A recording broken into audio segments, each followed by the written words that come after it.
Today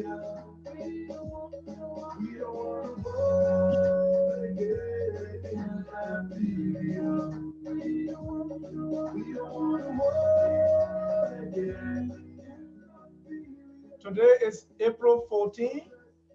Back in 1979, there was a march for rights and rights, which turned deadly. A year later, then we have April 12, which also was commemorated 2 days ago. Our hearts go out to all those victims of April 12 and April 14. Tonight, our discussion is around the Kabina Janneh impeachment trial. Last week, or 2 Sundays ago, we discussed the trial. We had Attorney Kukunyu who was here, explain to us what the trial was all about and what the Associate Justice was being impeached for. But since then, Justice Kabina Janneh, or former Associate Justice Kabina Janneh, has been impeached and replaced. But the debate concerning the constitutionality of the impeachment proceedings still continues. We think that we should discuss this because history tells us that when our laws are weak or when our court system is not respected, people tend to take laws in their own hands. We don't want that. So we want to explain to people more before you think that the proceeding was constitutional or not. We want to call some legal minds to enlighten us on this trial. Was it constitutional? Were there some lapses? So we have 2 bright Liberian lawyers who are going to discuss with us today. With us to discuss this, we have Councilor Frederick Jayweh from Denver, Colorado. Councilor Frederick Jayweh, he lives right there in Denver, Colorado. He's one of our guests tonight who's going to talk to us on the constitutionality of the Kabina Janneh impeachment. Councilor Jayweh is the International Affairs Director of Africa's Center for Law and Human Rights and was once an 18-year resident of Colorado. Councilor Jayweh is a graduate of the University of Denver College of Law and holds a master's degree in law. He's also a graduate of the Louis Adolph Graham School of Law, that's the University of Liberia, where he got his first degree in law, and also a graduate of the African Bible College in Yekepa, Liberia. Councilor Jayweh was the executive director of the Center for Immigrants established in the United States, that's the state of Colorado. He's also a former acting social services director of Rocky Mountain Survivors Center. Councilor Jayweh, welcome to Focus on Liberia. Thank you very much, Dennis. I'm happy to be here, and I say hello to all Liberians and friends of Liberia. All right, thank you. Once we have Attorney Charles Swambi. Attorney Charles Swambi, he received his Juris Doctor degree from Westbourne University School of Law in Topeka, Kansas. He also holds a bachelor degree in international affairs and African politics from the George Washington University and a master's degree in world politics from the Catholic University of America. Attorney Swambi Jr. is admitted to practice law before all Pennsylvania state courts, including the Supreme Court of Pennsylvania, as well as the United States District Court in Western District of Pennsylvania. Attorney Swambi, once again, we'll say welcome to Focus on Liberia. Thanks for having me. All right. Tonight, we want to establish something here. We want to discuss the impeachment trial, the impeachment of and removal of former Associate Justice Kabina Janneh. We have Councilor Jayweh, who says the impeachment was constitutional, and we have Attorney Charles Swambi who said no, it was unconstitutional. But before we delve into the constitutionality of the trial, we want to welcome all our viewers across the globe. This is Focus on Liberia. We broadcast every Sunday at 6 p.m. Eastern from Atlanta, Georgia. My co-host Danielle Knuckles-guishard is off today, and also my guest relations manager, Stephanie Setro. On behalf of all of us at Focus on Liberia, we say welcome. Councillor Frederick Jayweh, let's start like this. First of all, even though we discussed this before, but we want to do a little background so that we can have a gist of what went on when we say the impeachment of Justice Jayweh. So walk us through a summary of what happened, what took place. And then Attorney Charles Swambe, you can also come in and add to whatever Councillor Jayweh will say concerning the trial. Councillor Jayweh. Thank you very much, Dennis. As Liberians who will know, and friends of Liberia, those who follow what occurred with the former Associate Justice Jayweh's trial, you appreciate that Mr. Jayweh was, the House of Representatives thought it wise that Mr. Jayweh proceeded wrongly while sitting as Associate Justice and drew up a bill of impeachment, voted upon the bill of impeachment, and had the bill of impeachment forwarded over to the Senate to have Mr. Jayweh tried on 4 major counts.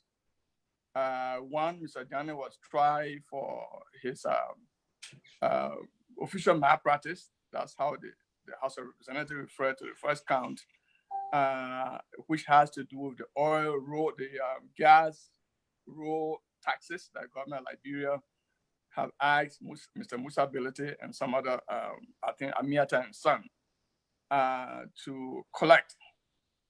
According to the House of Representatives, Mr. Jayweh, former Associate Justice Jayweh, caused to be issued outrightly a writ of prohibition that stopped the current Liberian government from collecting pretty close to $30 somewhat million for road construction and road maintenance. The second one has to do with Mr. Jayweh's participation in a property owned by a 91-year-old, I think she's 94 right now, Anna, whose property is located in the Jokwentown, Seatown area there. The third had to do with a proceeding that Mr.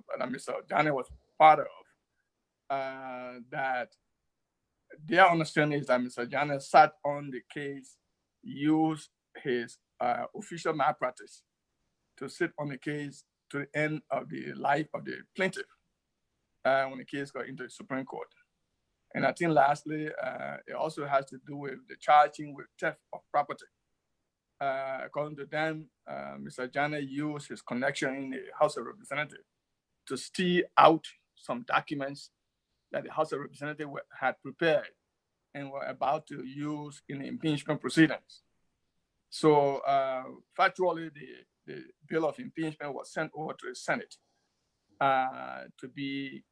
for Mr. Jayweh to be tried and removed as Associate Justice. As we stand today, that has been done. Mr. Jayweh has been removed as Associate Justice. I'm hearing that he may proceed to the Supreme Court on appeal, and some other. I'm also hearing that he may proceed before the ECOWAS Community Court of Justice on ground that human rights are violated. But so far, factually, I'm not touching the law. I'm only talking about the facts. Factually, right. That's what has happened. Thank you. So, Attorney Swambe, of all those things enumerated, Councillor, the Chief Justice or the Associate Chief Justice was impeached because of one. Please talk to me about that too. You're talking to Charles or me? No, Charles. Oh, okay. Well, I think this is Attorney Sonwadi. I think Mr. Jayweh laid out what the bill of impeachment was about, or what the impeachment procedure was about. I did not follow it, and I like to be candid in this respect, because the whole thing was a charade, and I will not, even if I had the time, I will not be wasting my time by following nonsense. So I did not follow it. Frederick did. He lay out my position here tonight is to discuss that the entire process was not constitutional. And if you're ready to have that discussion, I will delve right into it. Thank you.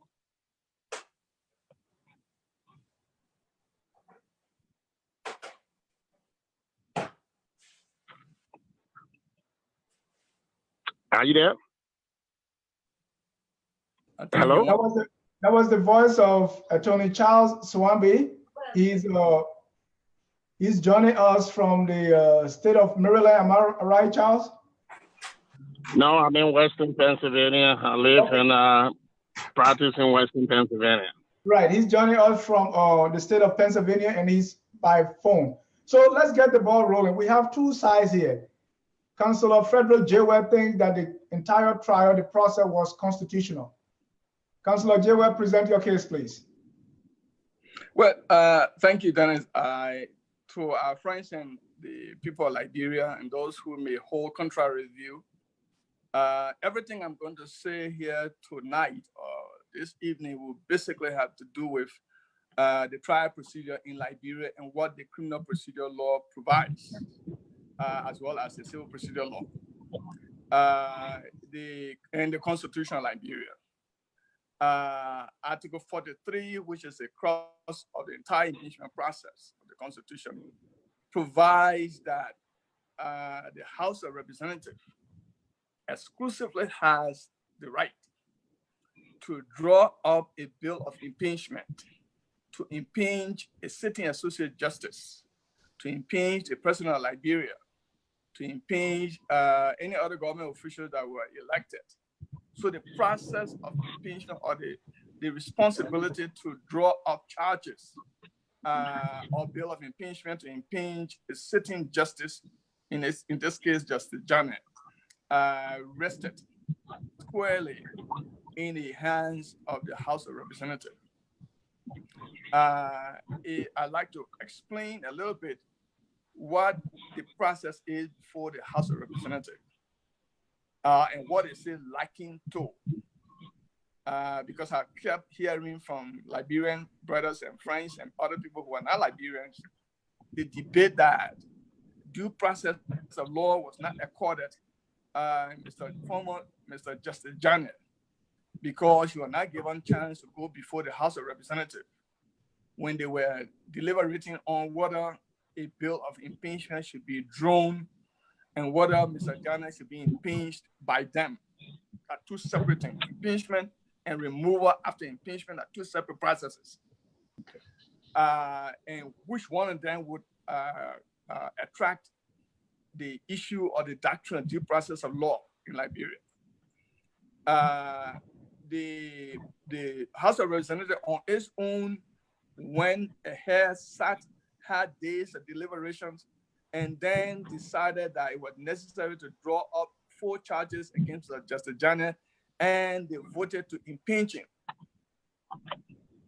So there was a majority vote to impeach Mr. Janet. Mr. Janet was not removed from the Supreme Court after that happened because the process of voting to impeach Mr. Janet by the House of Representatives, why constitutional? It does not constitute the act of removal. Now, the House of Representatives, anyone who practices law in Liberia will know that there is a trial jury process and there is a grand jury process. Sometimes they can sit and say special grand jury or something like that, but there's a regular grand jury process. In Liberia, the accused does not appear before the grand jury to give his side or her side of the case before a bill is drawn. What the Liberian criminal procedure law refer to as a true bill is not. You don't need, the defendant does not have any due process right to appear before the grand jury to give a side or his side of the case. One mistake people who are arguing that Janet was not accorded due process are saying, why did the House of Representatives not, including a very well-known colleague, a former professor of law, have been saying that Mr. Janet should have been called by the House of Representatives, former Justice Banks, has been saying that Mr. Janet should have been called before the House of Representatives to be able to give his side of the case before they voted to impeach him. That's untrue. A grand jury process in Liberia, the defendant has no due process right because the charges brought against the defendant, like in the case of Mr. Janet, are charges and not the fact and not conviction. So what our position is that the House of Representatives had every right to be able to draw up a bill of impeachment and voted to impeach Mr. Janet. That was done. Then the bill of impeachment was forwarded to the Senate rather. There are erroneous arguments that the House of Representatives and the Senate, prior to the impeachment process, should have sat down and passed an act allowing the Senate and the House of Representatives to proceed with the process of impeachment. And before Mr. Janet was taking the trial, Mr. Janet, as a former associate justice, hold to that view. He is completely wrong because the law does not say that. The law says that the right, the authority to impeach a sitting justice, associate justice, rests with the Article 47, rests with the House of Representatives. There's a difference between internal rules, administrative rules, and an act that is passed by the House of Representatives and the Senate. Whenever the House of Representatives and the Senate sit and pass on an act signed by the president that governs the entire Republic of Liberia, that is a legislative process. That is not an administrative rulemaking. So there are some who argue, in fact, Councilor Gondo argued that Councilor Vordier, Jerome Vordier argued that, in fact, because an act was not passed and signed by the president, an impeachment process could not have started in the House of Representatives. That's untrue. There's no law for that. So the House of Representatives on its own could pass its rule as to how it wants to proceed, the guideline leading to the manner and form in which it wanted to proceed. That's the same thing the Senate did, Rule 63. They sat down administratively and passed a rule on how to proceed and how to go about conducting a trial. Now, for due process, for the act of due process, Mr. Janet was entitled to due process of law before the Senate and not the House of Representatives. Was there due process of law according to Mr. Janet before the House of the Senate? Yes. The head lawyer had all of the opportunity to file the proceeding, motions, pre-trial motions, all other petitions they wanted to file before the Senate when the trial was going on. Yes. Was Mr. Janet allowed to bring in witnesses, including Mr. Philip Banks, former Associate Justice Philip Banks, retired Justice Philip Banks, to testify on the constitutionality or unconstitutionality of Janet removal? Yes. But what people don't understand is that the process of due process required that an accused be heard before he is convicted. The Senate did that. Mr. Janet was allowed to take the stand. I understand he was on the witness stand for something like 2 days. After his testimony in the cross-examination, they brought in very good lawyers who basically testified. I just think that Philip Banks, for example, his testimony was just way off. Right. I followed the trial from start to finish. So based on that, I need to conclude that the Senate, after hearing the case, the witnesses for the state, for the House of Representatives, concluded the lawyers submitted the case. The scene with Mr. Justice Janet, his lawyer concluded and rested the case, and the matter was sent then by Chief Justice Cllr on to the Senate to be voted upon. The process at that level is a political process. So the Senate went in, drew out their own guidelines, decided how they were going to vote, and if they voted, there were about 22 senators that voted to impeach, to sustain the impeachment for the House of Representatives and remove Mr. Janet from the Supreme Court bench. That having been done, nothing else can be more offensive than to say that Mr. Janet was impeached because of which I saw Councilor, I'll address that later. I saw Councilor Jerome Vordier writing that lawyers should be disbarred and punished because they represented for or against Mr. Janet. That's crazy, absolute craziness. I'll stop there. All right. Thank you so much. So based on those things that you enumerated, you're saying the process was constitutional. Now we go to Charles Swami, who will be joining us via audio. Hello. Attorney, you think the process of impeachment was unconstitutional? Yes, it was. And let me preface my remarks by saying this. I, Charles Kwaluno Sonwade Jr., I'm not appearing here today to defend Kabina Jammeh. I think Frederick Jayweh, who spoke, knows my position on Mr. Jammeh. I am speaking first as an attorney because I believe that everyone has the right under the law, be it in the United States or in the Republic of Liberia. I also believe that laws are interpreted by bodies that should meet the requirement that we lawyers set for ourselves. The real question here is not, in my view, whether Kabina Jammeh was impeached. The real question here is, does the Republic of Liberia have in place institutions that can initiate an impeachment procedure? The answer is no.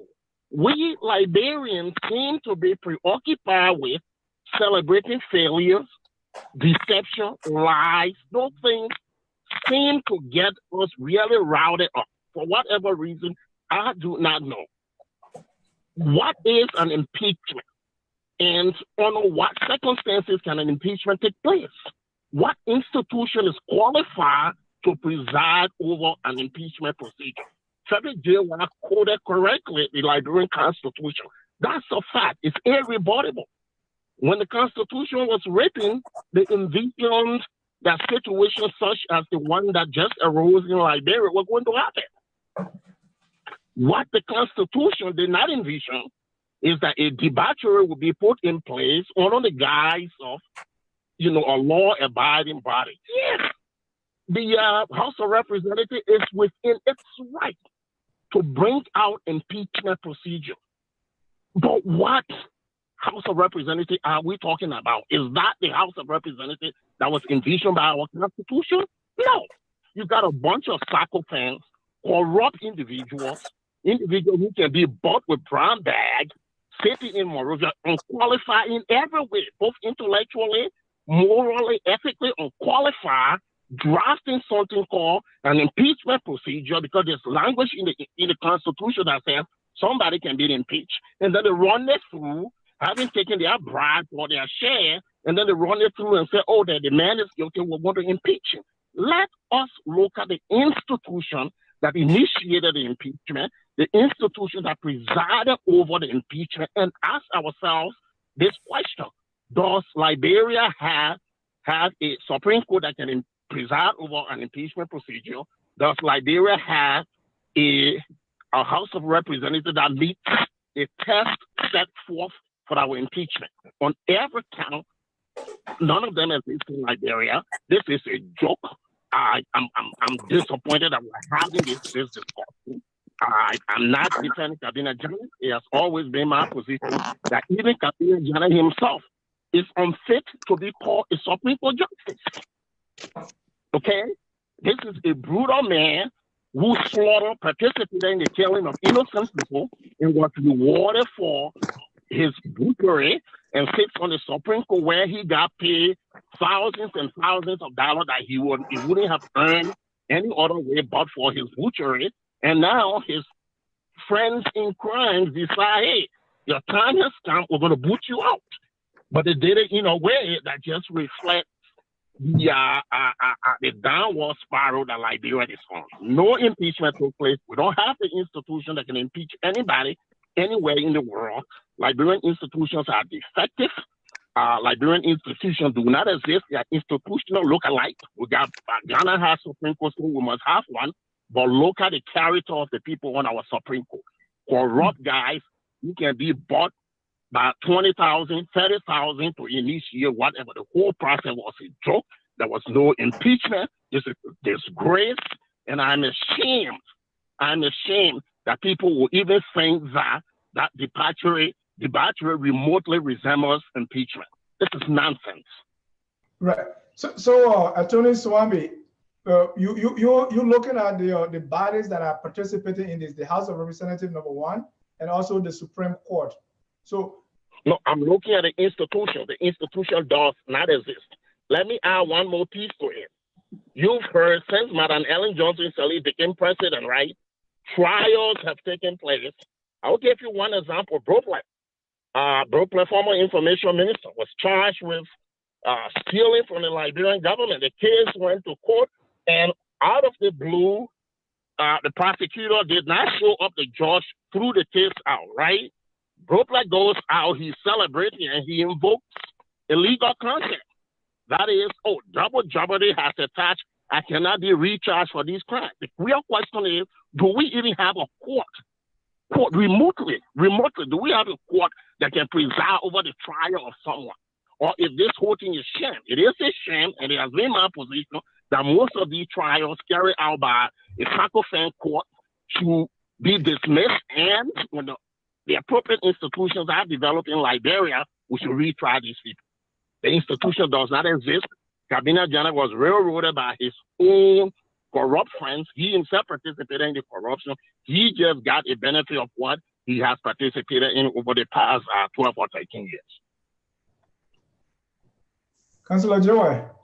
Yeah. The attorney is saying we can't even talk about it because the House, these institutions, they're not even qualified. You know, I like my brothers and sisters, especially the young ones that came to the United States and went to school here, or that got a law degree from here. I like the way they can argue. Why do I like them? Because they are young.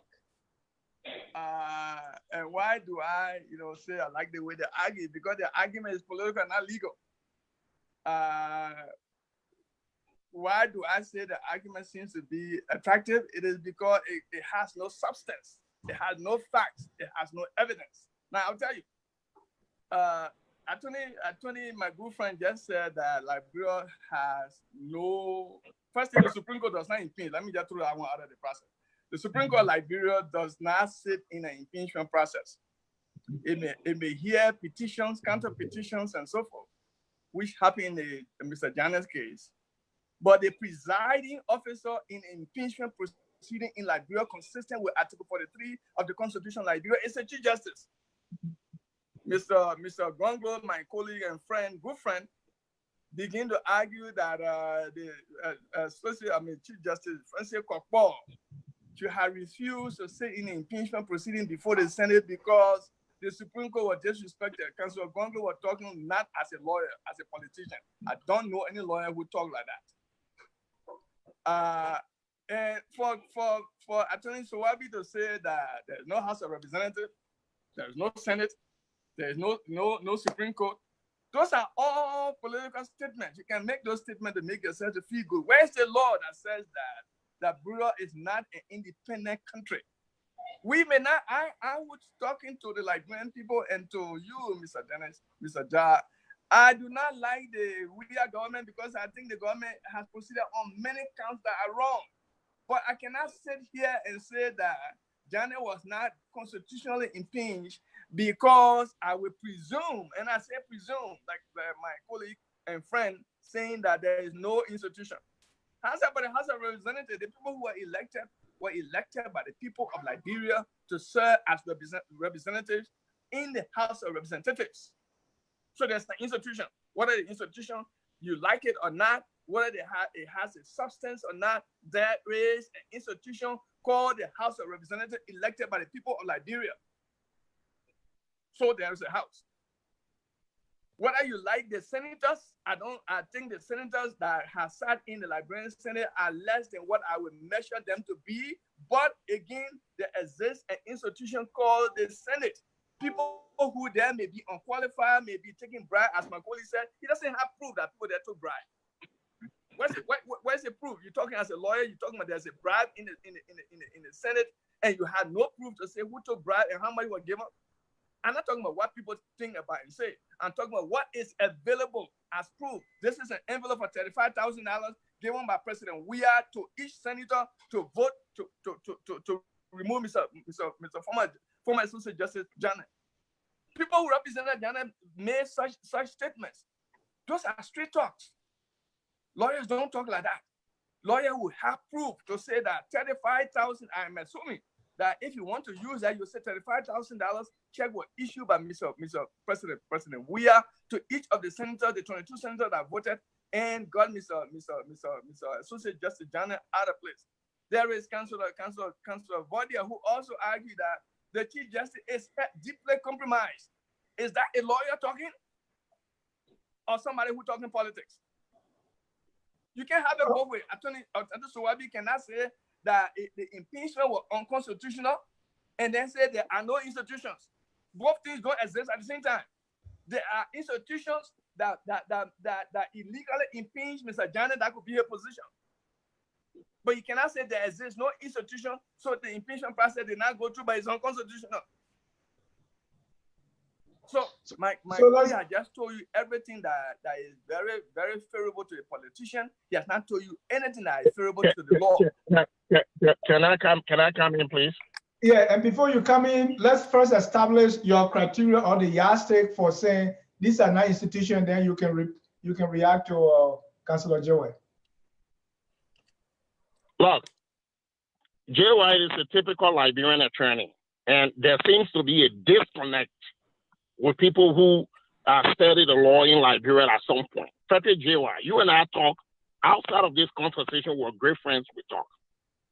To have a court in Liberia, go and read your own Liberian rules and regulations on the Liberian court, and look at your justices across the country today and point out one to me that meet your test. Go regionally. You and I have appeared before the ECOWAS court before informally.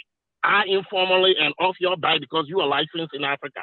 Go across West Africa, look at courts in the sub-region. Look at justices and look at the Supreme Court, Ghana, Senegal, where else? And look at your court in Liberia.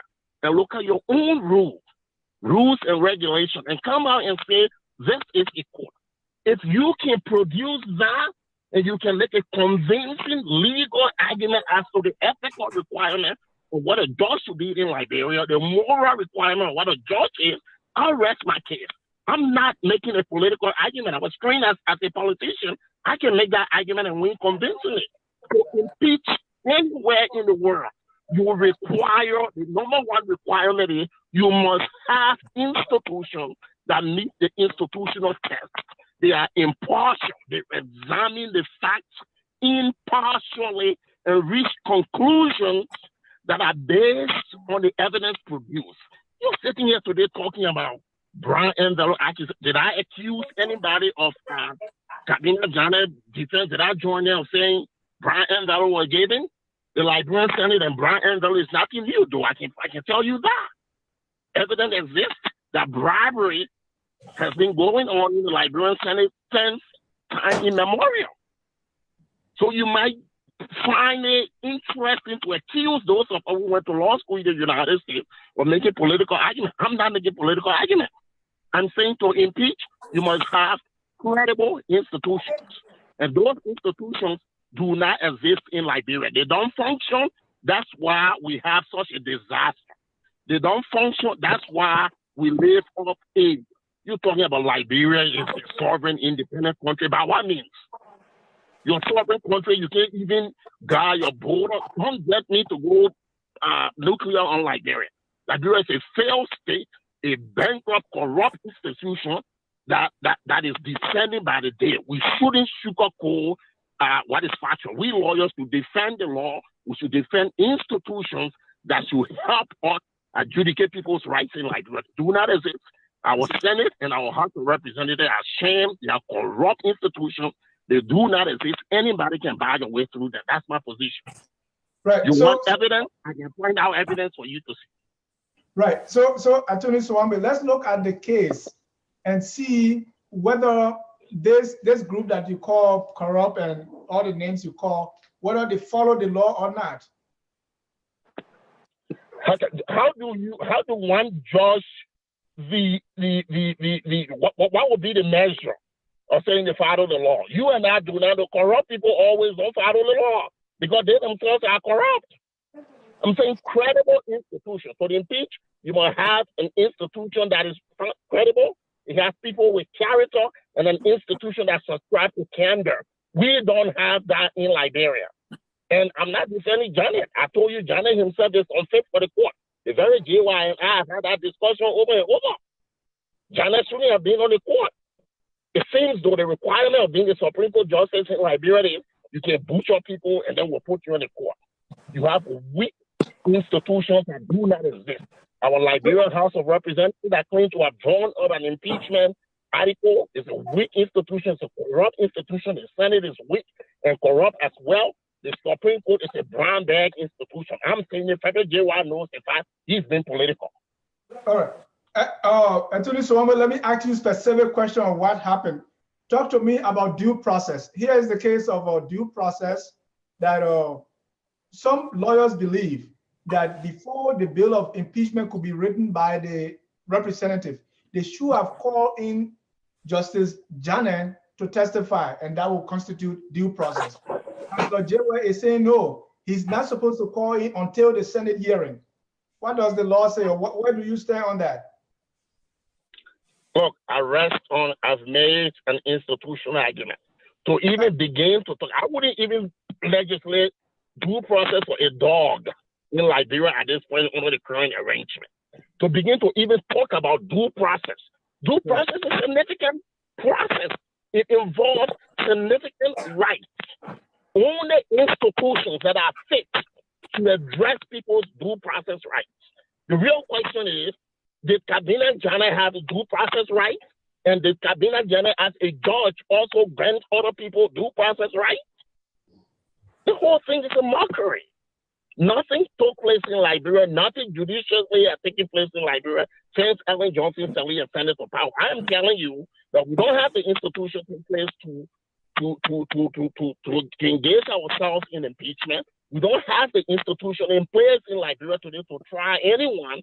Our judiciary is a cancer on the public. We should not be deceiving ourselves talking about we have court. We don't have a court. We don't have a House of Representatives. We don't have Senate. We have a bunch of sycophants begging for handouts, pretending to be senators, House of Representatives, and a court. Liberia does not have a court.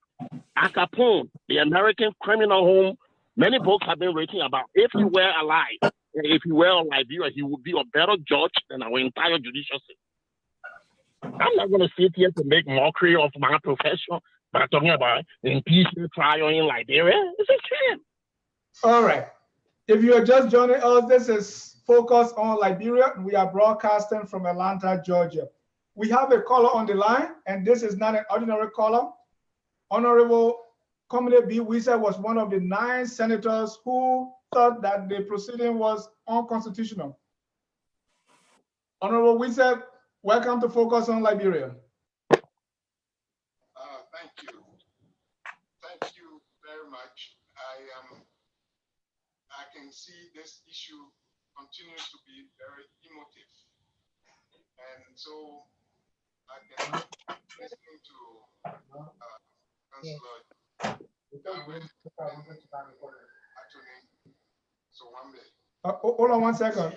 Councilor Jayweh, can you hear him clearly?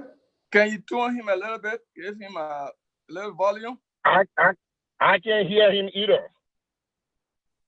Okay. Can you talk a little louder? Can you talk a little louder? All right. I don't want to cause a lot of headache for the community. But anyway, I guess you can hear me. Can you hear me now? Can you hear him?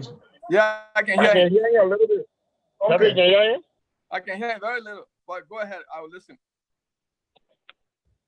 I don't know what else I need to do, but basically, I'm saying that this matter is very emotive, and so it comes out very clearly from listening to Councilor Jayweh and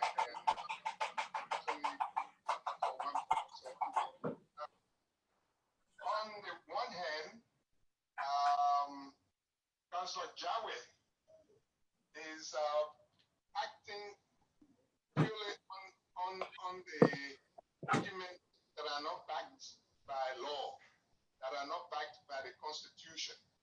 So his conclusions are because he has not written the Constitution. I guess we were told when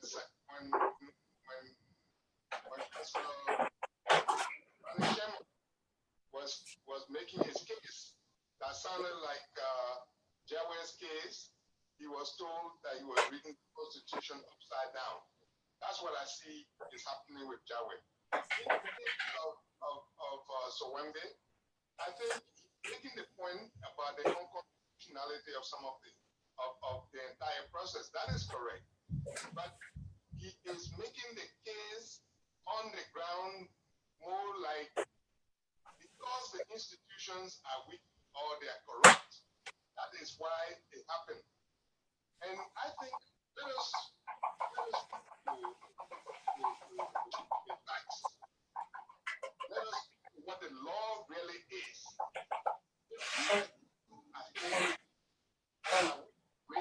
Which is that the process started without what the Constitution provides, that there must be, that the legislature shall prescribe procedure for impeachment proceedings consistent with this entire process has no procedure adopted by the legislature. The question then is, what is the legislature? The legislature in Article 29 explains, the Constitution explains that the legislature shall comprise of the two houses, the House of Senate and the House of Representatives.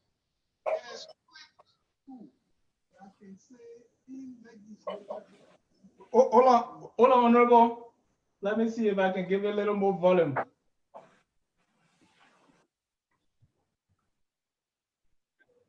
Hello? I think he might be gone. No, he's here. Honorable Wisa, can you? Okay, I'm trying to give you a little more volume here.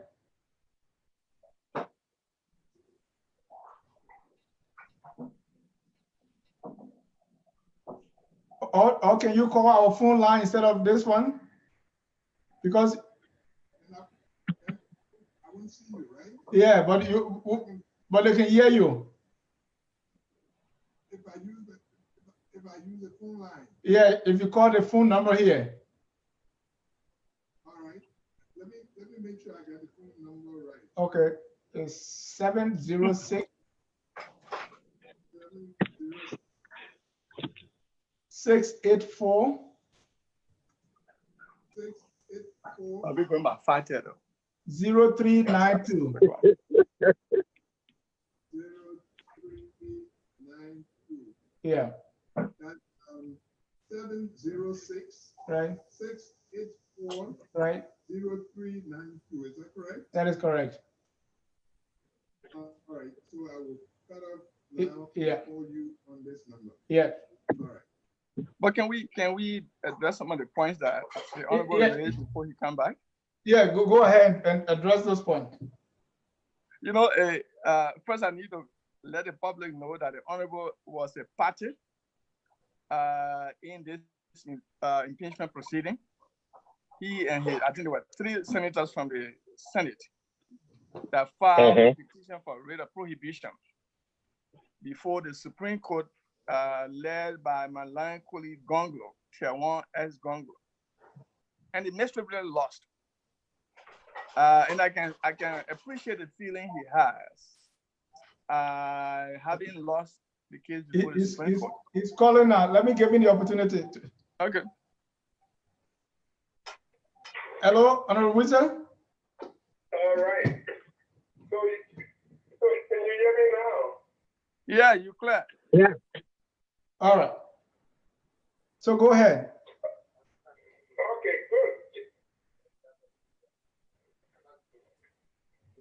Okay, so let me go over what I was saying.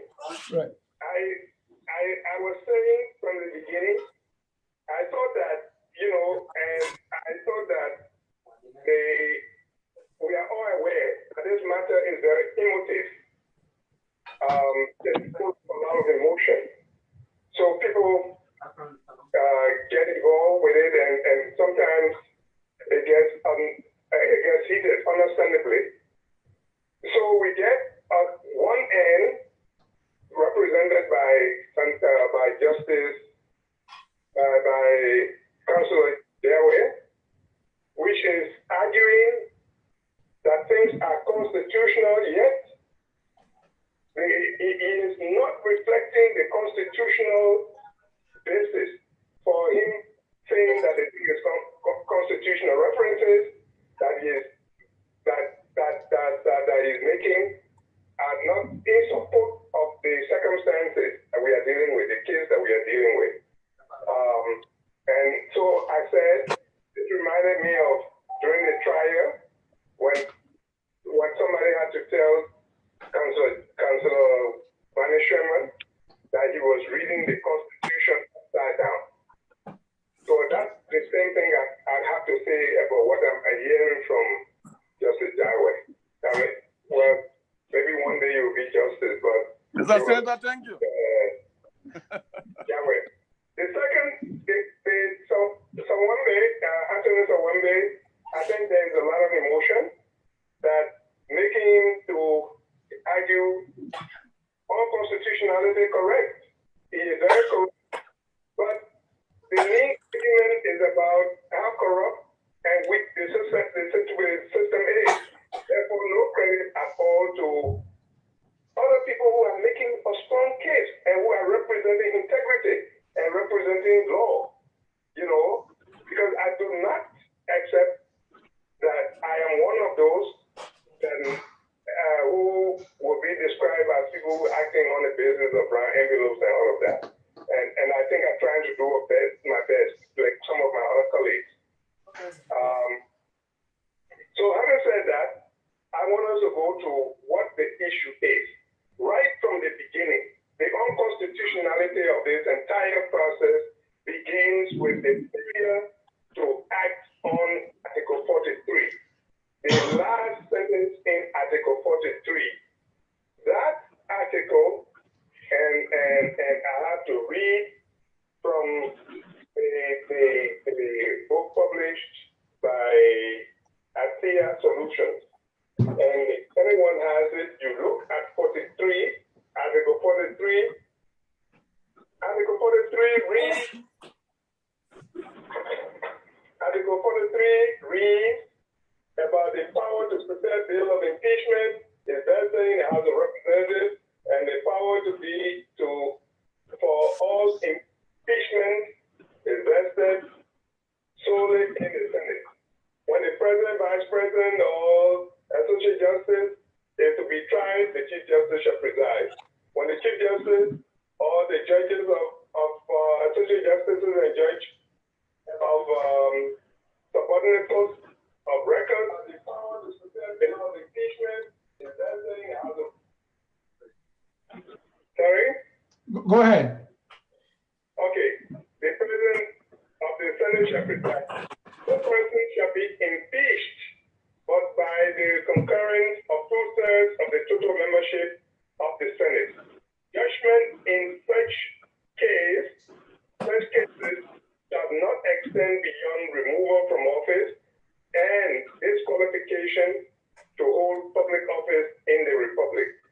But the parties may be tried as at law for the same offense. Then here comes the issue at hand. The legislature shall prescribe the procedure for impeachment proceedings, which shall be in conformity with the requirement of due process of law. It is because which starts the whole process. There exists no prescribed procedure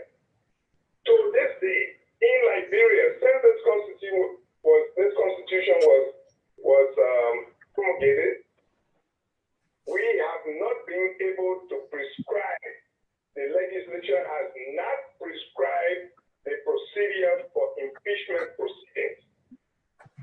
Not at all. Can it, Mr. Dennis, can the senators sum up? It was not possible to try someone unless there was an ex post facto law which the Constitution forbids. Right. Article 21. Okay. The question then is, what is the legislature? The people in the House are listening to Judge Jayweh, and he said the people in the House of Representatives, they can do their own thing. The people in the Senate can do. But this is totally wrong, absolutely wrong.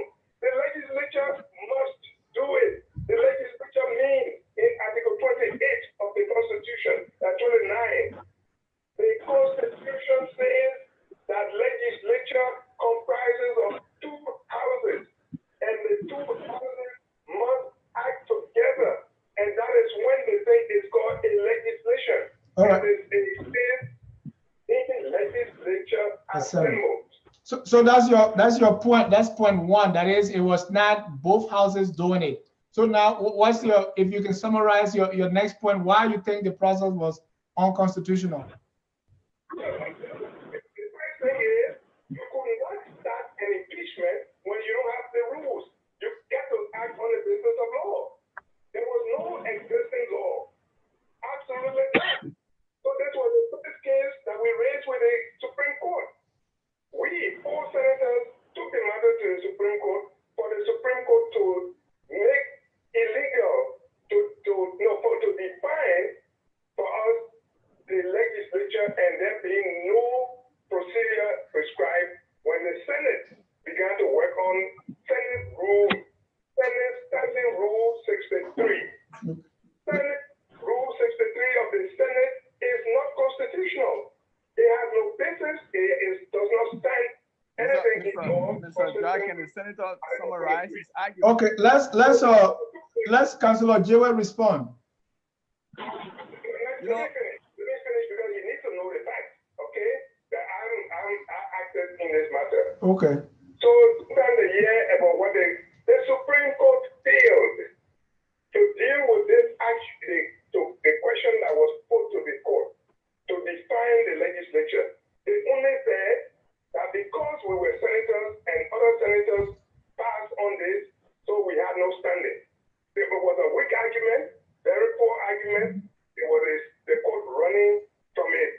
So one judge, one justice, or 2 justices had a dissenting opinion on this particular one. All right.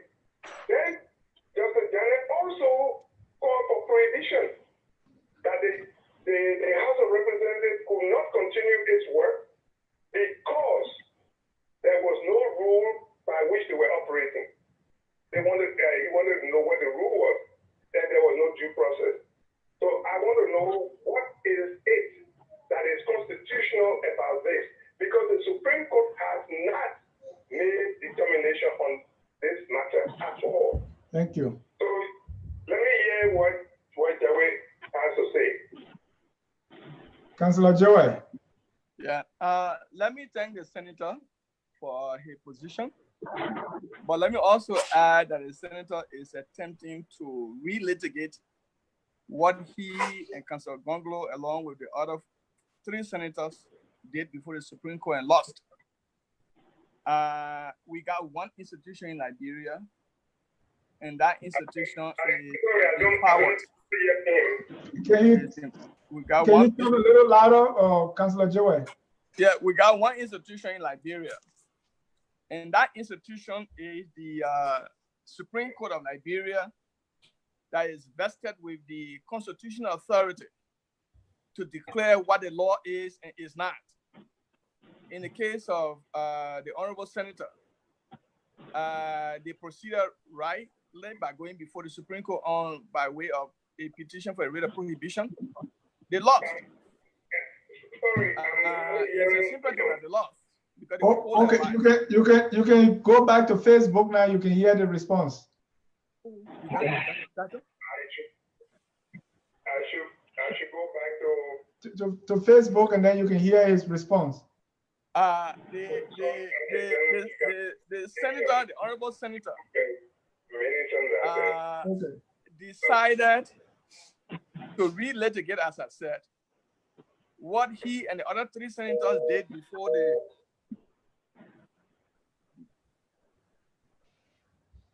Are you there? Yeah. I'm here. I'm trying to add juice to my phone because I'm speaking from my cell phone. I can hear Jayweh now clearly. Yeah. I was saying that the honorable senator spoke well, presented his position well, except that he is relitigating why he lost before he and the other 3 senators. They proceeded to the Supreme Court on a petition for a rate of prohibition. The Supreme Court heard them, and the Supreme Court rejected them.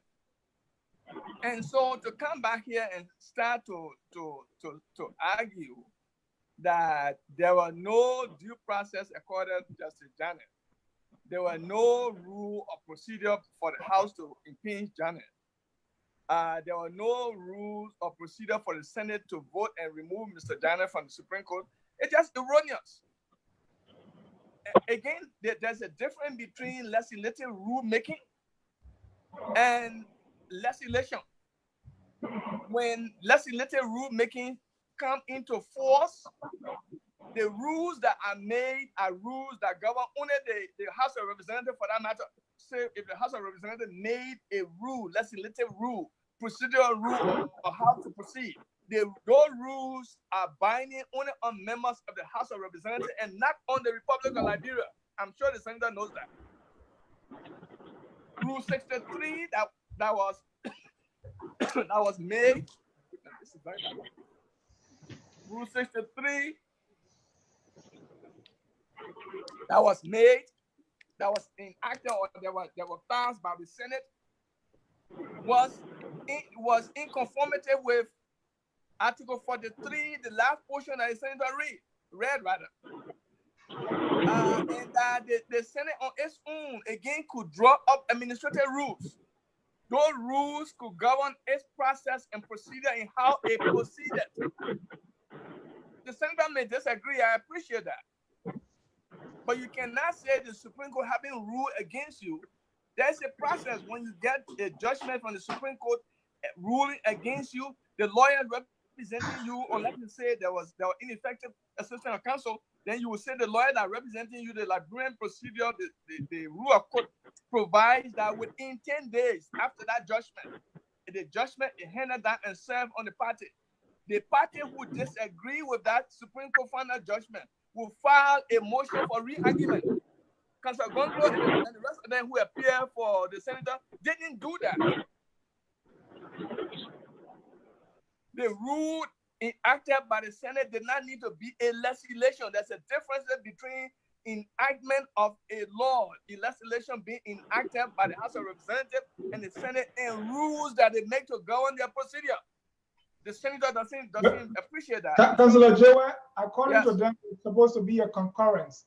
So no, I'm giving the definition. I'm saying that when even Mr. former Justice Banks, when he said that when they say legislature, it meant that the House of Representatives and the Senate must have concurred in order to pass the rule to impeach people. That's untrue. The rules to govern the proceeding in the Senate is a Senate rule governing themselves and not the Republic of Liberia. The rules governing proceeding, impeachment proceeding in the House of Representatives are rules that govern representatives and not the Republic of Liberia. A legislation that is enacted into law, the legislation is binding on the whole of Liberia. That's the two differences there. So their argument as to unconstitutionality is based upon their understanding of when laws are made and how laws are made. What constitutes legislation and what constitutes legislative lawmaking? Rulemaking, not lawmaking, legislative rulemaking. Legislative rulemaking are rules made to govern the internal activity of the legislature. The Senate Rule 43 is a legislative law rulemaking. The House of Representatives setting up a committee to go and decide as to how to proceed. It's a guideline prepared by the House. They did not need to sit concurrently. They did not need to sit together and pass an act signed by the president. Councilor Gongo was wrong. Councilor Vodia was wrong. Councilor Philip Banks or Jesse Banks were also wrong. Councilor Cabinet Janet is also wrong. The senator is wrong to believe that legislative rulemaking is equivalent to enactment of a law. Attorney Swambe, do you have an opinion on that? Well, you know, legislation and legislative rulemaking is something that I concentrated a decent amount of my law school study on. I'm not disputing anything Frederick Jayweh has said about legislative enactment, legislative undertaking, rules made by Senate bodies and House of Representative bodies to govern their internal affairs. I don't question any of that. I'm not even questioning the Liberian Constitution and the provisions that Frederick Jayweh quoted. I preface my remark by saying yes, a sitting judge can be impeached under the laws of the Republic of Liberia. I do not question any of that. Where Liberians tend to go wrong and why the reason why we are such a mess in a sub-region is that we have a penchant for celebrating failure. We got a penchant for embracing failure and calling it what it shouldn't be called. Liberia does not have a credible institution that should have initiated, an impeachment proceeding against a judge, when in fact the judge himself, again, Frederick Jayweh said, those of us who study in America like political argument. But I submit to him that this is not a political argument. This is legal argument. Before you sit for a bar exam anywhere in the United States, you have to meet a character and fitness test. Liberia has the same thing. The Frederick Jayweh Liberian law that he talks about so much, did they scrutinize Cabinet Janet? Was he fit to be a Supreme Court justice? The answer is no. Where was the institution that was supposed to scrutinize Janet for fitness? It existed in theory, and I know a lot about it, because by this time, they were getting millions and hundreds and thousands of dollars from the American Bar Association, which was trying to help them. As long as the money was going to pockets of individuals, nothing mattered. So Janet was put on the bench. And while on the bench, he did what he was put there for. Voted to deny war victims their right to justice. And even the senator who's now defending Cabinet Janet, I listened to one of his proclamations in Liberia where he erroneously argued that, he and other people who participated in the peace accord in Ghana did not tell the TRC to ask for a war crimes court. Well, I got news for you, Mr. Comini. We said you do not decide whether or not Liberia prosecute crimes against humanity. The law decides it. And Liberia lacks the authority and the standing to pardon these crimes. But people like you are in the Senate, you claim you are making the law, but you make the law to protect your own interests and the interests of your friends. You are saying my argument is correct. I'm attacking weak institutions, but I'm right. You cannot have an impeachment when you do not have a court.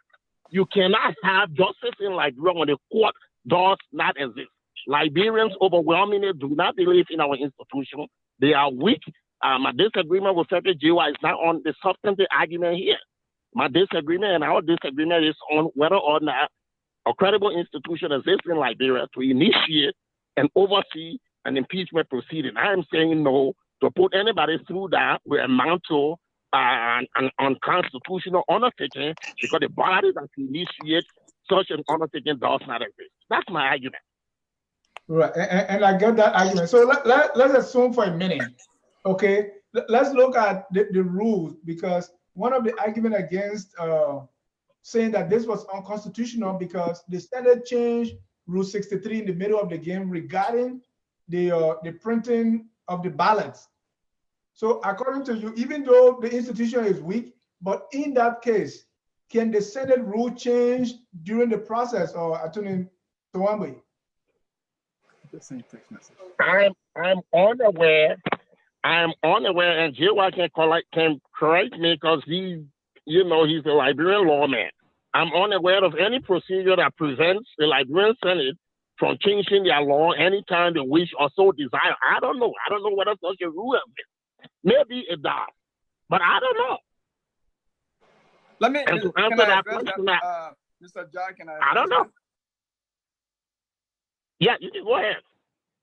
You know, that argument also is a failed argument that the Rule 63 was readapted when the senators retired to the room of deliberation and came back with a verdict convicting former Justice Janet.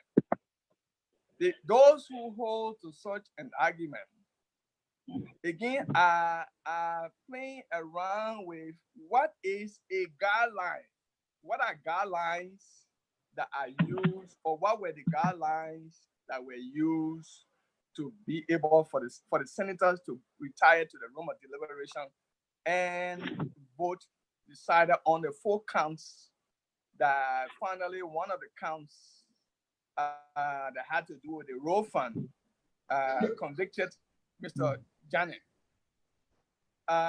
You know, the Senate used basic guidelines. There's no, again, Councilor Mr. Justice Janet was represented by competent lawyers. I know some of them. I know a good number of them. I saw Councilor Jayweh. Yes. Let me stop you for a minute. The question the senator was raising on the phone is the rule to impeach Justice Janet was never, there's no rule that was established to impeach him.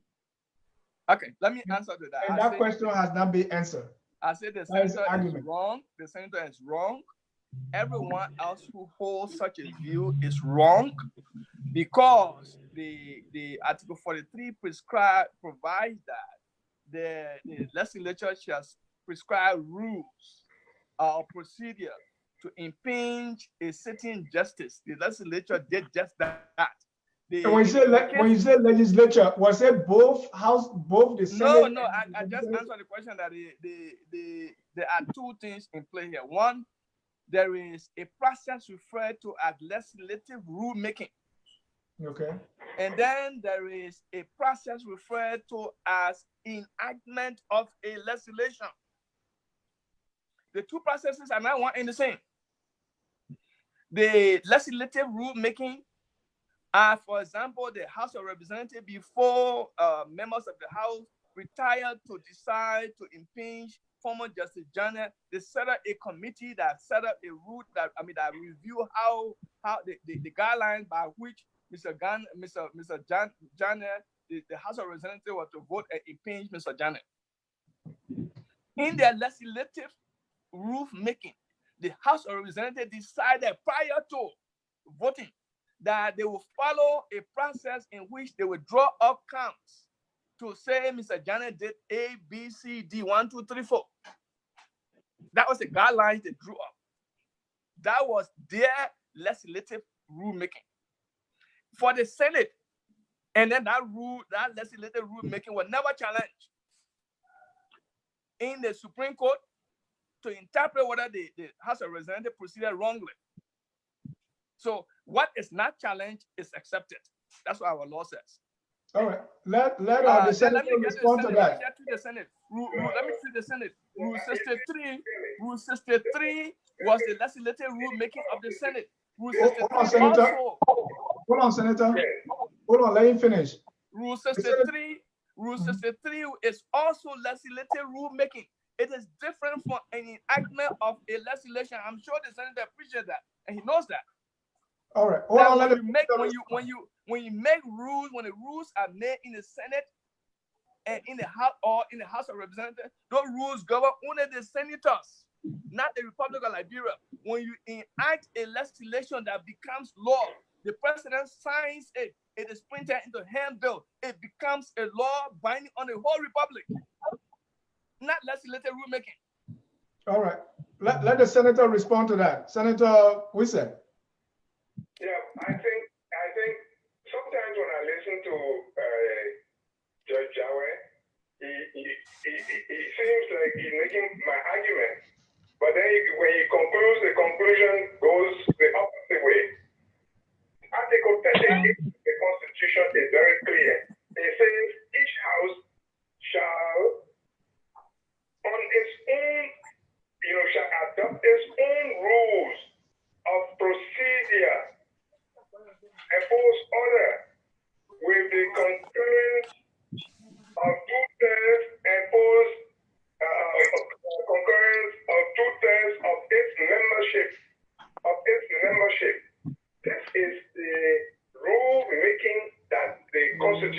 to each house for their own governance. For their own governance. How you vote, how you do this, how you talk, how many times you talk. Those are the rules that you make for the House by itself, House of Representatives by itself, the Senate by itself. But when they were speaking of legislature prescribing rules, it was very clear in Article 43. It says the legislature. In Article 38, they say each house shall. Why is it difficult to understand the difference? So 63 is prescribed as rule for the Senate. But for the 3 says no. For the 3 says they think that got to do with impeachment because it deals with people outside the legislature. It must be done by the 2 houses. That's why they use the word legislature. And legislature is defined in Article 29. Why is it difficult to understand? It is also misleading people to believe that the Supreme Court passed any judgment on any of these things. No, the Supreme Court did not. When we raised it, the Supreme Court said we did not have standing. When Justice Bennett raised it, the Supreme Court said it was premature. When it was raised subsequently, they said that the officer in charge, the chief chamber said he could not give opinion. He withheld opinion. So on the particular question regarding Article 43 and the legislature shall prescribe procedures for impeachment proceedings, no decision has been made. Nothing at all. Thank you. So if Mr. Jack. If Jayweh did not follow the things properly, I'm telling you now, the Supreme Court has not made any determination of defining the legislature as was meant in Article 43. Thank you. Therefore, the other question of 63 and all of those things, they have no standing. Absolutely no standing. And the last thing I want to say quickly is that he also made question the thing that is at play now. When they said they found Cabinet guilty for one count, as a former judge, in that count, the Constitution again, in 43, says you will impeach. You can make a decision to impeach by 2/3. It goes further. After that, complete different sentence. They say judgment to be rendered, to be given as a judge. Every time that the jury say guilty or not guilty, then it meant it was a determination of the punishment. No, you have to do judgment. How does he not understand that? Oh, he has forgotten. He's still long outside now, that he forgot how he read. The Senator I'm still outside now. The Senator I have recently. Giving judgment. All right. There has been no judgment when the replacement for Caterpillar was made. And everybody knows that. That question is the question, is the third question that we raised. Thank you, Senator. Can I address that? Attorney, so. Yeah. I want to say something about what Attorney Sowame say, that he said he heard me say. Again, let's cool down the emotion. When we put the expression on people's character, maybe you don't know the person. I mean, it's not fair. It's not fair. I took part in the peace agreement. I participated in the negotiation. I followed it fully for 3 months. And for more than 1 year prior to that, we organized a meeting in Ouagadougou. I know the background to every sentence in the peace agreement. The peace agreement, it was out of the debate. We found a compromise between War Crimes Court and let's leave everything, let's drop every case, everything. The compromise was the TRC. That's all I've been saying. That was the agreement. The TRC, just like what happened in South Africa,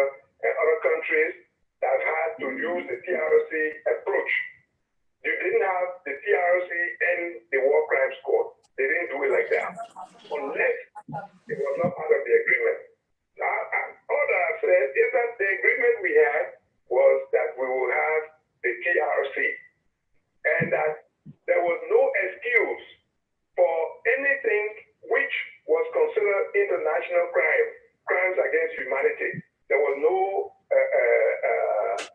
impunity for that. But that whenever you have anybody who appeared before the TRC and gave a testimony, you cannot use that testimony at the court. It's like agreement. It's like you got to get used to keeping agreement. That's all I'm saying.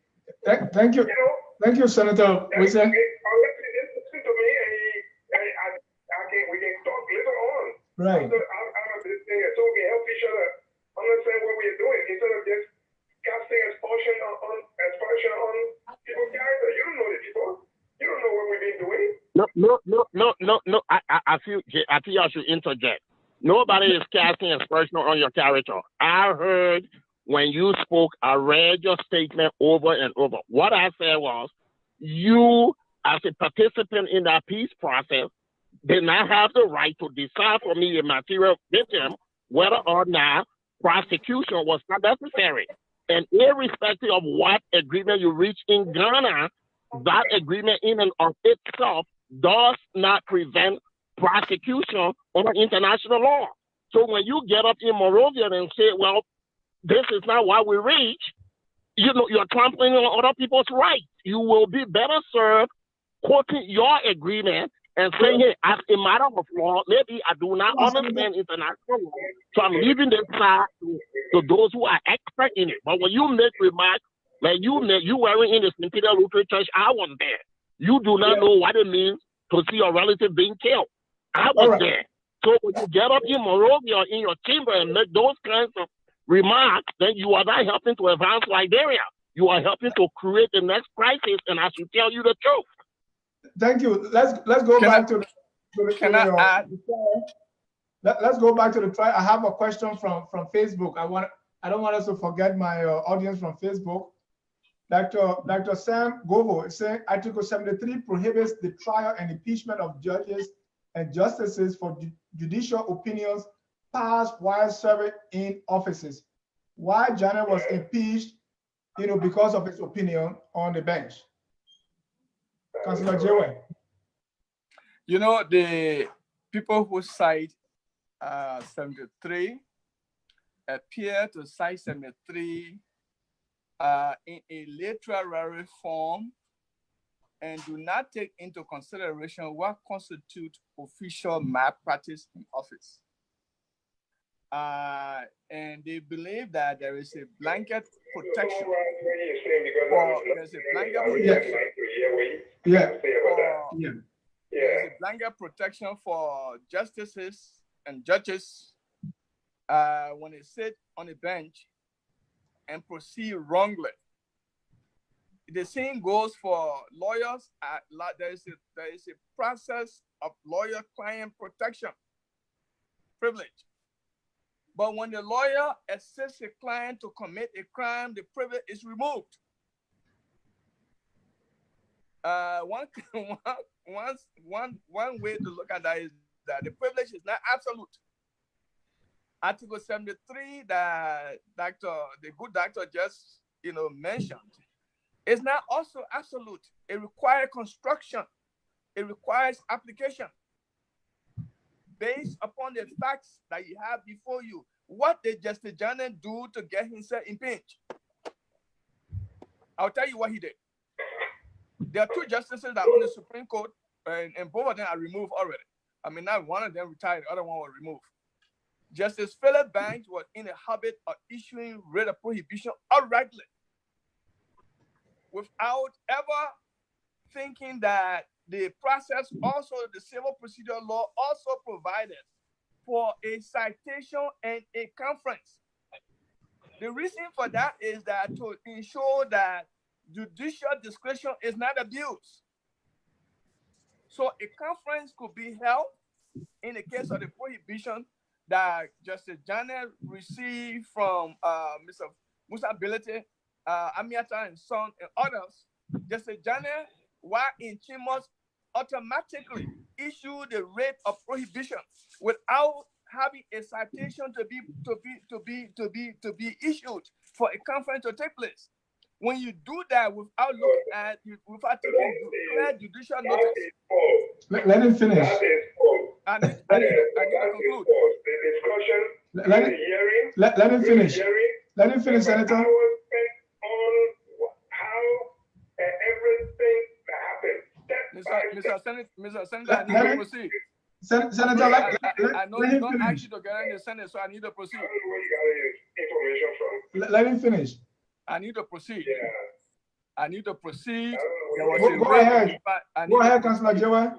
Mr. Janet himself confirmed the facts that we are giving, that he questioned why was he alone impeached, since in fact this matter was heard by the full bench of the Supreme Court. Why was Chief Justice Francis Cllr sitting down and hearing the case, sitting as hearing officer, when in fact he signed the very opinion that had to do with the raw money collection that was to be collected by Musability and others. Now, what Mr. Janet did not tell the audience, or did not tell the Liberian people and the international community, is that when you are justice in chambers, you are not just sitting there to issue a prohibition. You are to look at judicial discretion. What will prevent? What did the government need the money for? The government needed the money in question to be able to help to what you call it, create a safety on our roads. What did Mr. Janet do? Instead of looking at whether or not citation in the face of a citation and a writ of prohibition, which one would have served the interest of the Republic of Liberia best? He chose prohibition. If I was sitting in Chima, I would not have chosen prohibition. I would have cited the party. I would have issued a citation, cited the party for a conference. So let me go further. When prohibition is issued, and when the writ is actually issued by the justice sitting in chambers, and constitutional issues are raised, the justice in chamber is by law required to send a matter to the full bench. When the matter gets before the full bench, the justices for the full bench are entitled to participate in the trial. They may agree or disagree. They may sign the opinion if they agree. All right. Sign the opinion. So your answer is the Article 73 is not blanket. It's not applicable. It's not blanket. It's not applicable. Because it's going to give judges that blanket immunity. So we have they will give them absolute immunity. No judge, no one in Liberia is above the law. I want to go to another issue of the voting before we, because our time is fast spent on the voting, because the Chief Justice, one lawyer argued the Chief Justice presides over the proceeding. So when he had joined the proceeding, the senator took the ballot box, and voted outside court. According to the lawyer argument, it means that portion was not presided over by the Chief Justice. So they felt that too was flawed. I don't know who lawyer maintained that position. If you are a trial lawyer in Liberia, you know that when a trial, there's a difference between grand jury and trial jury. When a grand jury will found charges, will have an accused indicted, and they stop at that point. The indictment is returned to the court, and if it is a true bill, the court will then, it means the grand jury work will be done, that particular process, the grand jury will be discharged with thanks, and they will be done on that particular matter. When the matter gets to court, the 12 or 15 people who sit, 3 alternative jurors, there are 12 regular jurors, 3 alternatives, so somebody gets sick, one person will be able to replace that person. Somebody died, now the other juror will be, that's why there will be 15. The court would then, when after the presentation of evidence, testimony, documentary evidence, when the party rests and argue, the judge will instruct the trial jury. If I was sitting as a hearing officer, if I was the Chief Justice at that time, I think there was a weakness right there. If I was a Chief Justice at that time, I would have instructed the senator would not have gone to the room of deliberation. I would have instructed them Now, Jayweh. here are the law, Mr. Senator or Senators. I will instruct them to go to the room of deliberation, return a verdict of guilty or not guilty, and also in a verdict state that Mr. Justice Janet is removed. Right, but they didn't do that. Huh? So I said the senators in the brother said, well, this is according to Article 43, and Article 43 just gave a range of punishment. So in essence, there was no punishment prescribed. I'm not saying the Chief Justice was wrong for sustaining the verdict of the Senate. That's not what I'm saying. I'm saying no, what I'm saying is he sustained the verdict, but what was the punishment? Okay, I'm saying that the Chief Justice, what he said was not his judgment was not clear enough, so people will argue that the Senate, like my friend, the senator, just argued they should have gone and prescribed the punishment by voting again to remove it. I'm saying that process is wrong. There's no law that supports that. What happened in the room of the Jayweh, as an attorney, who've resided in the United States for quite some time, and you troubled by the fact that while the Chief Justice is presiding, a senator will actually participate in a matter involving the law, voting procedure set aside again by our body. Because you and I are different. The difference here is that you believe that an institution exists in Liberia. I believe they don't. So you're not troubled by the fact that a voting actually took place outside of the Senate chamber? You know, and let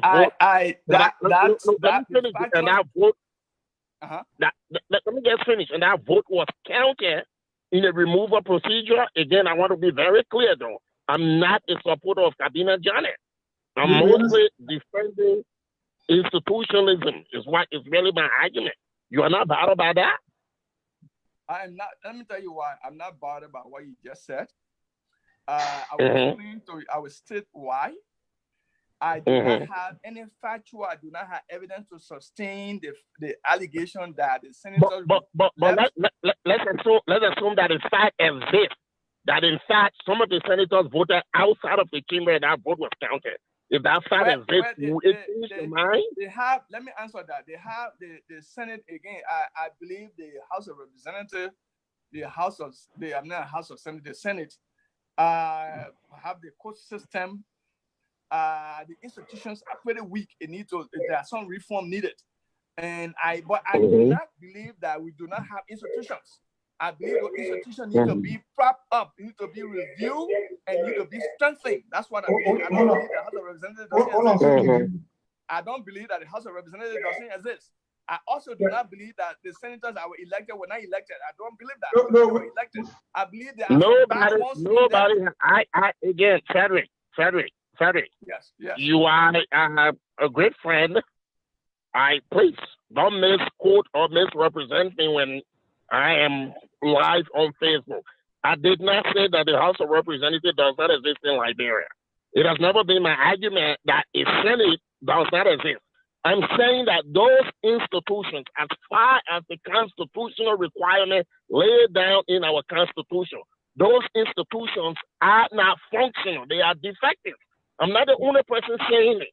The United States government says it. Go and read the State Department report for our country. European Union, by West African standard, our institutions are defective. That's my argument.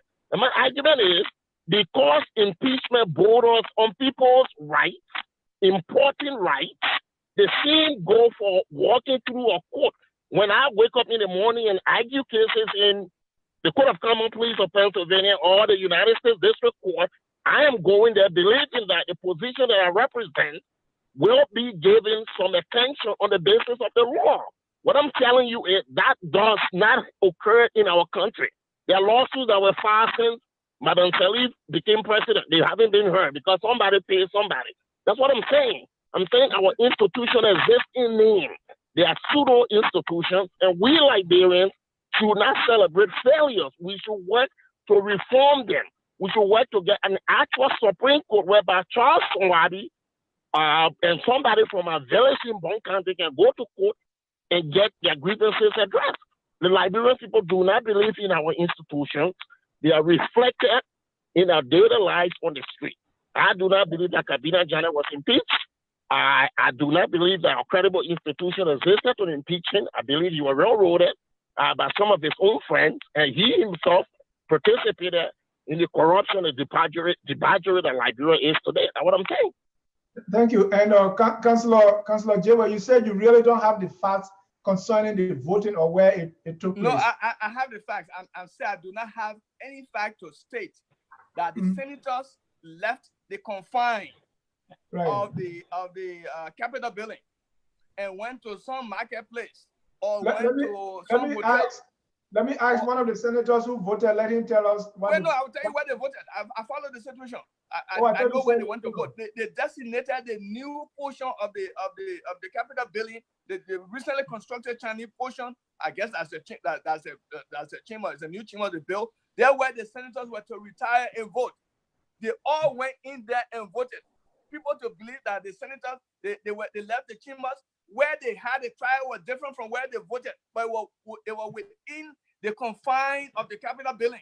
It was not at anybody's house. It was not at the marketplace. It was not at any hotel. It was not at any restaurant. It was at the Capitol building into a chambers that is prescribed by law, that is constructed, that senator went and voted. I also agree with my brother and friend Charles that Liberia has very weak institutions. Our court system, the judiciary has weaknesses that need to be addressed.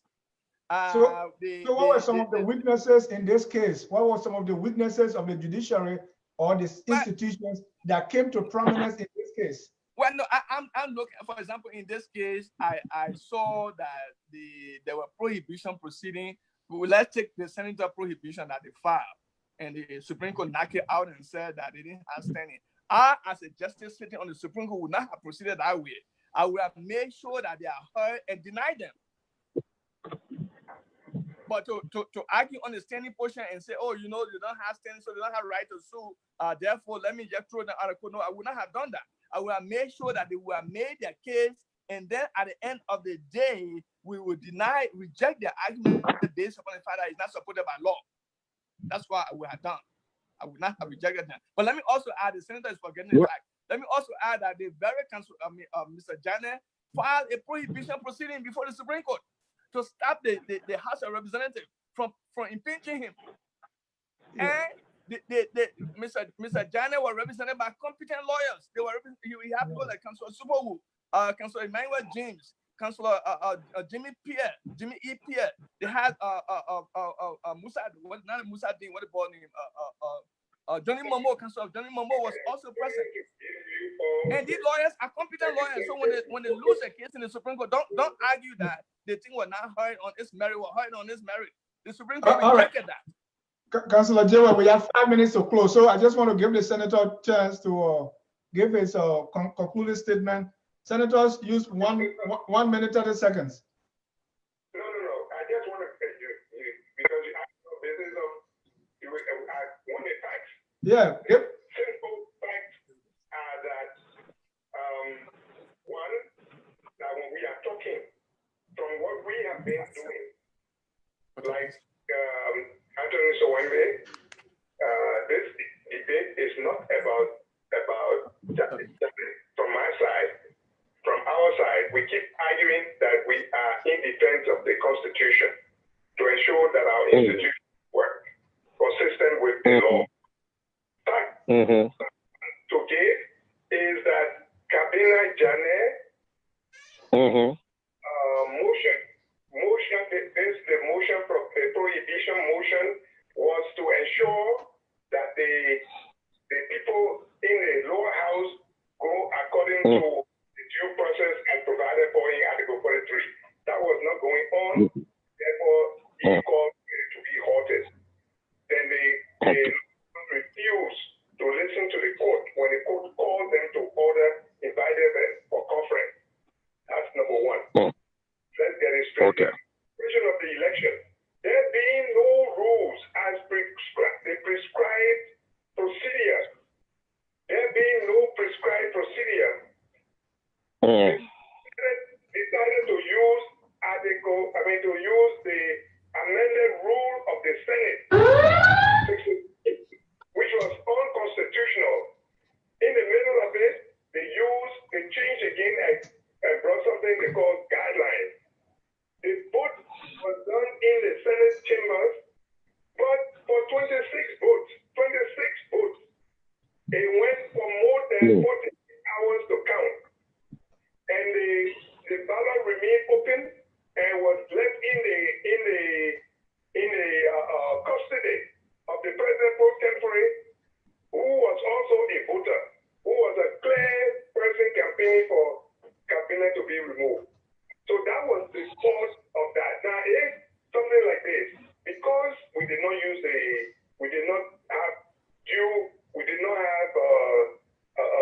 rules of procedure established before, so things were going along the way, totally unconstitutional, illegally. That is the point that we have made. I just wanted to get that point. So you had the worst election record in the 1920s. This one, for 26 ballots, it took almost 48 hours to count and overnight 2 days. So that was what was fundamentally wrong with the entire process. You know, the entire process was unconstitutional because we did not respect that Article 43 about drawing up the procedure for impeachment. Today, there exists no procedure for impeachment. Simple. So everything else that has happened just by way, and the Supreme Court has never made a determination on that matter that has been brought before them. Thank you. Read the dissenting opinion of Justice Wolukoli and the dissenting opinion of Justice Wolukoli and Justice Joe. The two dissenting opinions, read them, then you'll see what we're talking about, where the court erred significantly that brought us to where we are, and the way in which the Chief Justice presided throughout, passing judgment on matters that were totally, very disgraceful. And that's what I would say. And so, Justice Jayweh, please read the Constitution again. Don't. You may have an opinion against somebody, but since you've judged, let's stick to the law. Stick to the law. Thank you, Senator, for your contribution. I know it's late at night, but thanks so much for joining us. We really appreciate your time. I want to talk with, please send me, give my numbers to the two gentlemen so we can talk offline. I'd like to talk with whether they're my old friend from FU days. I don't know whether one of them, two can talk. All right. Clarify something. Yes, sir, Senator, thank you for participating. Thank you. So, all right, let me see. With just 1 minute, let me just read one more question from Facebook. Abrat Yensua Yemase, why hear a case when the claimant doesn't have standing in the case and there was no procedural rules as prescribed by the Constitution? Can you make sense of that? Or let me address his concern that when a claimant or the petitioner has no standing. Standing is a trial procedure required by law that in order for you to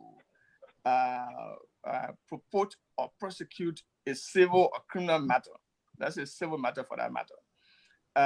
Like in the case of the 4 senators, you must have the right or you must be injured, and that the injury must be traceable to something that impacts you. To answer him, standing is not always absolute. Depending upon the nature of the case before court, again, I would have not technically proceeded as a justice in chambers or as one of the on the Supreme Court or as part of the majority to have just rejected Councilor Gonglo and the 4 senators who are arguing that Rule 63 was a rule that was made just to try Mr. Justice Janet. I will allow them to expound on Rule 63 and what their thoughts were.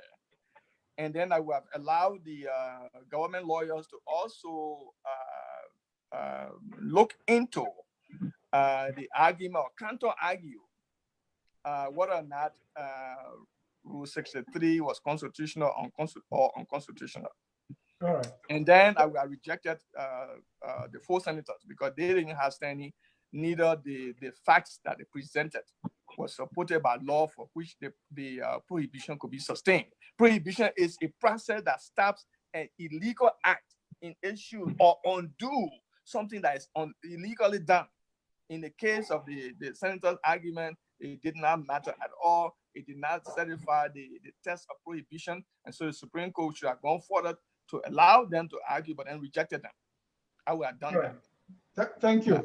We are out of time. I want to appreciate you gentlemen, for coming. Let me go to Anthony Charles Wambe to give his closing remarks.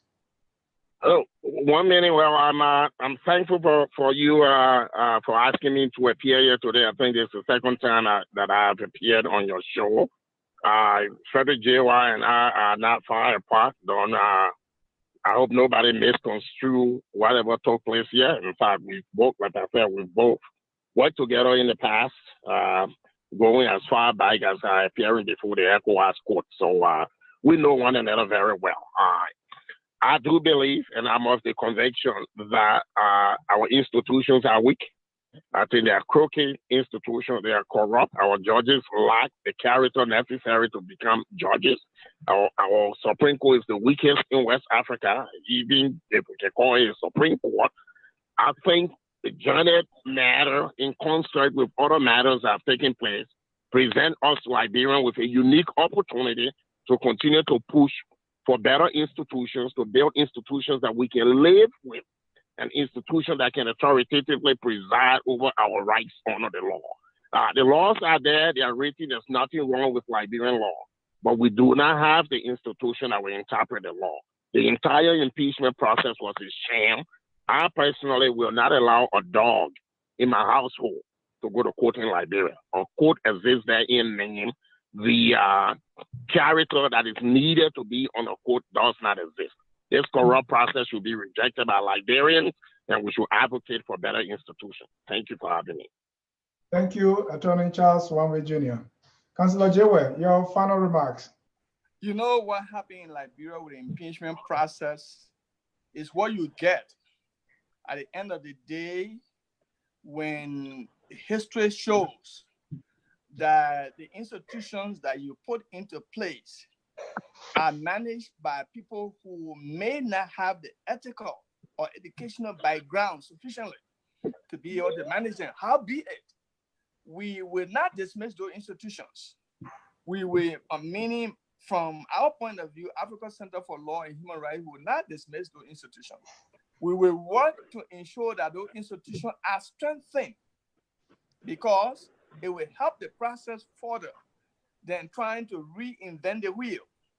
My friend Suwabi, we have done paperwork and other things speaking about how the institution can be helped to be strengthened.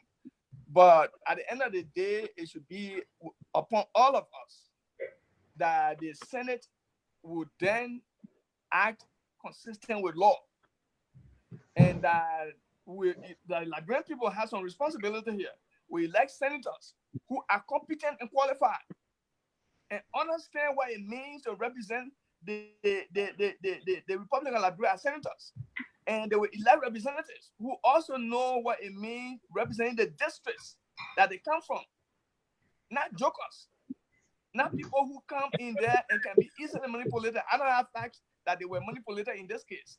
But I know the Ellen Johnson-Sirleaf regime created some problem where there were people that were, in fact, at one point there was a $35,000 check to Council of Mr. Senator Johnson, the one from Bummy.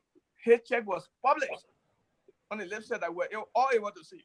We need to strengthen those institutions to move forward. The criminal justice system in Liberia is weak, but we need to strengthen it. The judiciary in Liberia is challenged. We need to strengthen it. The senators are elected in the House, in the Senate. A lot of them are very weak and poor-minded. We need to strengthen them. In the House of Representatives, there are people elected who have no business being there. We need to strengthen those. We need to elect good people in the House. Exactly. We also put Mr. Janet on the Supreme Court when you are not qualified. Because the rule of law at the time provided that in order to serve as a justice on the Supreme Court, you must have practiced law before the Supreme Court for 5 years. Mr. Janet had no 5-year history. But yet, for political reasons, we put him on the court. We need to strengthen the Supreme Court. Thank you so much. And I want to thank Councillor Jayweh. Thank you so much. Attorney Charles Wambi, thank you. And Senator Colin from Monrovia. You almost became a panelist. We want to also say thank you so much. We want to thank our viewers across the globe. On behalf of my co-host Danielle and my guest relations manager Stephanie Cllr, we want to say thanks so much for making the day. Next week, Sunday, we're going to be off. Happy Easter. We have both of us have some engagement, so we're going to be off.